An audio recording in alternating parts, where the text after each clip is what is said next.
It's First Aid with Kelly Kincaid on Sway in the Morning. All right. We're going to get straight to it, Kelly. Can you please talk about our guest today for First Aid with Yes, Kelly I introduced our guest, Charlie Jabaley, a.k.a. Charlie Rockets. You know, this is a story of inspiration, Sway. You know, you've seen, heard Charlie through being with street executives. He managed 2 Chainz, Young Dolph. If you have that, one of my favorite sweatshirts, the CEOOOO or the Santa Dabbin, you're responsible for that. And I say you're inspiring because you were in the business, in the music business. You were an entrepreneur and you weren't happy. You made $1 million and you weren't happy.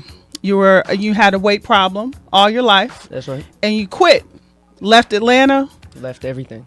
Moved to LA because you also had a health problem. That's right. And you lost 125 pounds. Yeah. And now tell us about the Dream Machine tour and just your journey. This is going to help people because we've been going through a lot of stuff, you know, in the news. Kate Spade suicide, Anthony Bourdain suicide, and you talk about how you know how it is when we hit rock bottom. That's right. When I was over 300 pounds, I was also knocked down with a brain tumor. Right. And I had a moment where it got serious, where I knew something had to change, and it's when 2 Chainz won a Grammy, and I didn't even want to go to the Grammys. I didn't even want to celebrate. Like, I knew in my heart everything in my life had to change. Like, where I was in the music industry was amazing. I had everything that society tells you should ever want.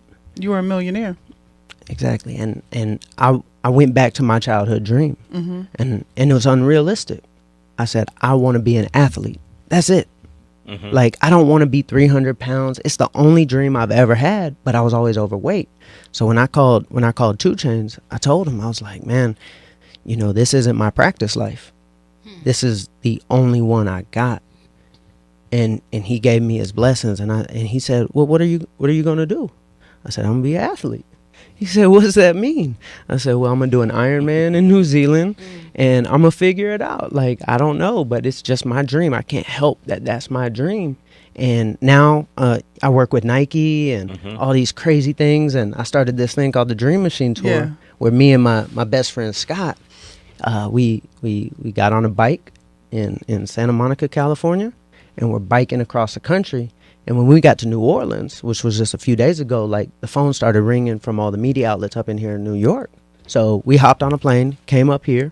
We're going to go back to New Orleans tomorrow, and we're going to continue the bike ride. And we started April 22nd, and we'll end in New York July 18th. Let's talk about that real quick, though, because you brought Young Dolph up here as well, right? And let me get that man some water. Get that man some water. He's been riding a bike all cross country, man. He might be a little partial. So 2 Chainz was you guys were partners, right? That's right. And so he was very helpful and supportive of this move you were making. Absolutely. Right. You had a brain tumor. That's right. How did you get? When were you diagnosed, and what's the condition of it now? Did you have to have a surgery, or they couldn't operate on it? But I completely changed my entire lifestyle. Okay. Like, I went vegan. Like, I got my body healthy. Like, I realized I had this crazy imbalance in my body from how I ate my whole life. Right. Like, I've been on diet since I was 10 years old. There would be periods of time I wouldn't eat fruits and vegetables for like years because I was on like ketogenic diets, and like, I just wasn't healthy. Then I formed a binge eating disorder because, you know, it really messes up your mind. And I'd eat 10,000, 15,000 calories in a night. Wow. And just like, I remember, like, New York, for example, is where I'd binge eat a lot because there was food everywhere. I would come here to your show and fit in a certain, like, button-down shirt, and by the time I leave New York, like, it wouldn't even fit anymore, like, a day or two later. And so you changed your diet? 100%. And now what is your diet now? Like, right now, I eat living food. I ask myself a question. If I'm dying and you are what you eat, is what I'm eating dead or alive? That's just simply what I ask myself. Is what I'm eating dead or alive? And when I look at food, I'm trying to see how much energy it's putting off. If something's dead, it's got low energy. Yeah. And that's what I'm becoming. Or if something's alive, like, let's say an orange, that thing is glowing. Yeah. It's alive. It can't last for 4 years on the shelf.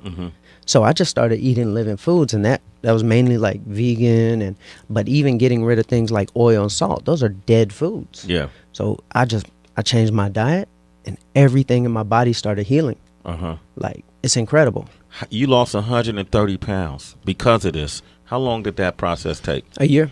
1 year. So just slow 10 pounds a month, pretty much, basically, on the average. And then you became this athlete. Now, how did you start your training, though? You can't just jump. You can't go from 300 pounds and then start doing decathlons, you know. So how did you start your training? Well, I remember when I was around a whole bunch of old heads one day, and I told them I'm gonna do an Ironman in New Zealand in 10 months, and they said, Charlie, you should have more realistic goals because you're just gonna disappoint yourself. And I was like, nothing I've done my entire life has been realistic. When I started managing 2 Chainz, I was 19 years old.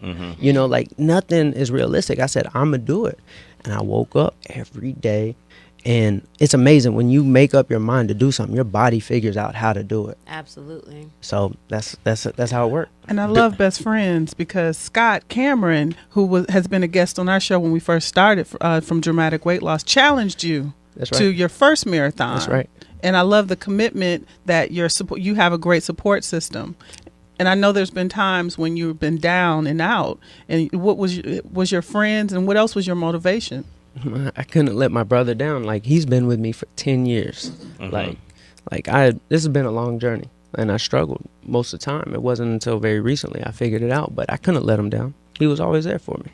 2 Chainz is very open about his diet and the foods that he cooks, and he's done cookbooks and the whole nine. Is it a correlation between what you were doing and what he's doing, or did you? Definitely. Like, me and 2 Chainz, we talk about health all the time, and he's actually very fascinated. Like he asked me about, you know, my vegan diet. I could tell he's like kind of interested a little bit, but he's very healthy. 2 Chainz, like, he makes sure, like, he's one of the healthiest people I know. Dream Machine. How did that concept develop? Where did it come from? Man, me and Scott, we were on a bike. We're biking in California, and I wanted to bike across the country, but I didn't want to make it just about me. Yeah, I wanted to go out and touch the people and make their dreams come true. So usually when people have like a tour bus, like, it'll be like their face on the bus. And I was like, that doesn't make sense to me. I want a bus that everybody can write their dreams on. So there's like 10,000 dreams on the bus now. Everybody just writes all over it. Yeah. So I designed it like Fresh Prince of Bel-Air. It's colorful. It's like 50 different colors on it. So when it pulls up to a mall, you got kids running out. You got people on the highway trying to get us to pull over. Like, everybody wants to write their dream. And everywhere we go, even though we're biking, everywhere we go, we're helping people. So there was a teacher in Phoenix. Yeah. We got her mortgage paid. She got diagnosed with cancer, so we got her bills paid off, and we bought her a new car. And there's a company called Vero that's helping me with that. Okay. And a guy named Eamon Hariri, he's the owner of it. So he's been helping other people's dreams come true. And I jumped out of a dumpster, to surprise this girl who works at Starbucks. I surprised her with a new car. Yeah. It was so crazy. You guys are going around the country blessing people with their dreams. 100%. How can people find out more about this? Best place is on my Instagram. It's just at Charlie on Instagram. At Charlie? Yeah. At Charlie? Wow, that's game. How'd you get that? Because he's Charlie Rocket. I woke up one day, and Instagram employee at Instagram DM'd me, and she was a big fan of what I was doing, and they had been holding on to the name. Like, they didn't give it to Charlie Puth or Charlie Sheen. Instagram had the name, and she said, I love what you're doing for people. I want you to have this name. So she just gave it to me. You guys follow him at Charlie. Do you smoke or drink? No, never did. None of that? Never did. Wow. You know what I'm wondering? When you spoke about going through your binges, would you categorize that as a form of emotional eating? Oh, 100%. So being in the music industry, it was either a celebration that led to food, or it was stress that led to food. Right. And when you're not losing weight and you're trying hard, like working out, and you just crack, and food is the answer, you know, in that moment, you know, the only thing you could think of. And, you know, when you fall down one step, you just push yourself down the rest. It's like, I messed up a little bit, I'm just going to go ahead and mess up all the way and make sure I never do this again. This is the last time I'm ever doing it. Right. So I'm just going to make myself so sick that I'll never want to do it again. I've been there. Yeah. Or you say, I'll start tomorrow. Oh, every day. Every day. Mm-hmm. I want to, at Charlie, follow this man right now, citizens. We're going to open up the phone lines. If you're struggling with, just reaching your goals when it comes to health, this man lost 130 pounds. He's living with a brain tumor, right? Yep. Does it affect you at all? No, not at all. Okay. Maybe some of you are living with tumors in your bodies and you're trying to figure out how to make yourself quality life better in a healthy way. Call us 888-742-3345. Thank you. I don't know what to say. You were listening to Charlie Jabaley, Charlie Rocket's story of inspiration, and we were listening to a clip of your Dream Machine tour of the teacher, Rose, that you paid off her mortgage and her health bills. Mm-hmm. And it's just a beautiful thing that you're doing. It's just such an inspiration all over the board, and you found your happiness. I'll tell you, like, it actually wasn't me who paid it off. Like, I don't have that much money, but what I did have is my effort to be able to call people and challenge them, corporations, celebrities, just anybody. Like I called my friend Eamon, and I asked him to just help her out for a couple months. Like, her in the summertime, she doesn't get paid in the summer, and she's having to deal with the chemo. So I asked him for a couple months, and he was like, well, what if I just fixed everything? And I was like, what do you mean? He's like, find out how much her medical bills were. They were like $90,000. Yeah. Then he said, well, how much is it to pay off her mortgage completely so she doesn't have to, because he didn't want her back in the same situation. Yeah.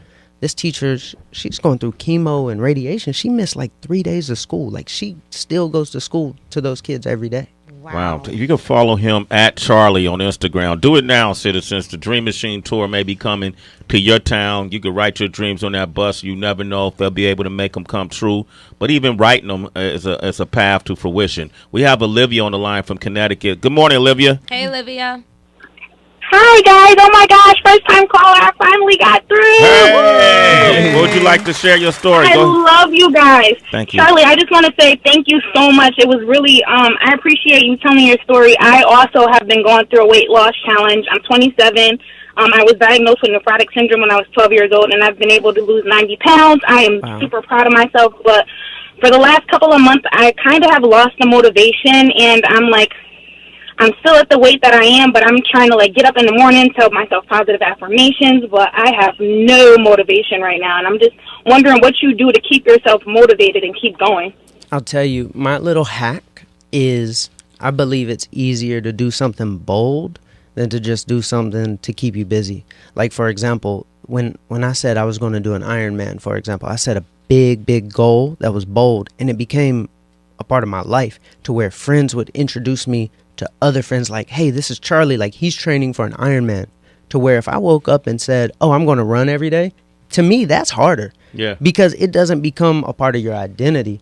So, like, maybe you set a marathon goal, or maybe you set something, and all your friends, all your family, it really weaves a web that traps you into it. And you can't, see, we'll let ourselves down, but we're not going to let everybody else down.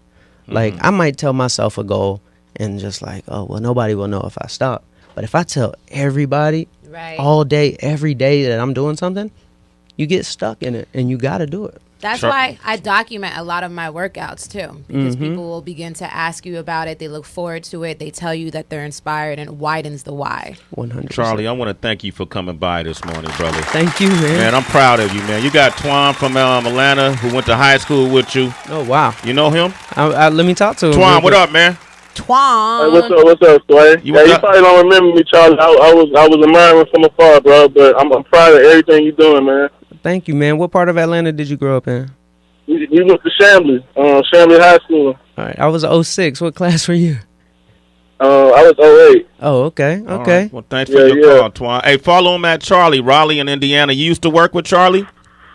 Nah, Charlie, how you doing? This is Raleigh from Indianapolis. First-time caller, long-time listener. Me and Charlie worked together with Travis Porter back in the day. Me and some of my friends in college, being one of the first Travis Porter shows. Wow. And I've been following him on Instagram, and I just wanted to say congratulations and keep up the good work, man. You're doing your thing. Thank you, bro. I appreciate it. Yeah, man. Man, congratulations on the whole team. Yeah. You guys, and shout out to George Hughes, who's like my brother, man. And he's been keeping me posted on y'all progress since day one, man. So welcome back to the show with a whole different journey now, man. Thank you, man. I And good to appreciate it.